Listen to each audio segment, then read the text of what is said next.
சிட்டுக்குருவியும் காகமும்.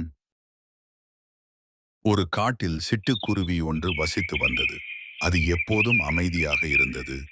யாரிடமும் பழகாமல் தன் வேலையை மட்டும் பார்த்து கொண்டிருந்தது. ஒரு நாள் ஒரு காகம் ஒன்று எங்கிருந்தோ வந்தது. அது சிட்டுக்குருவியிடம், "நீ என்னுடன் நண்பனாக இருப்பாயா?" என்று கேட்டது.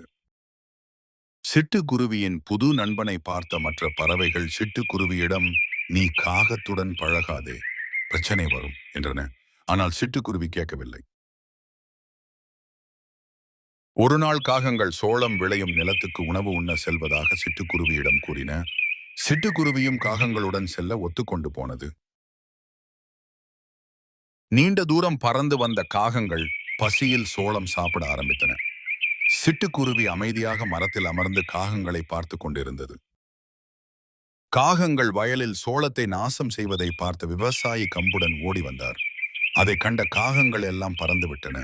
சிட்டுக்குருவியை மட்டும் விட்டுவிட்டு காகங்கள் பறந்து தூரமாக சென்றன.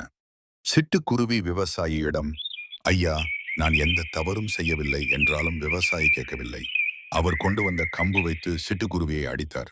சிட்டுக்குருவி அடிபட்டு கீழே விழுந்தது. விவசாயியிடம் அடிபட்ட சிட்டுக்குருவி அப்பொழுதுதான் உணர்ந்தது, மற்றவர்கள் சொன்ன அறிவுரையை கேட்காமல் விட்டது எவ்வளவு பெரிய தவறு என்று. அதனால் அது தன்னை திருத்திக் கொள்ள முடிவு செய்தது. கதையின் நீதி: பிறர் நம் நன்மைக்காக கூறும் அறிவுரையை சற்று கேட்க வேண்டும். அப்படி கேட்காவிட்டால் அதனால் துன்பம் விளையும்.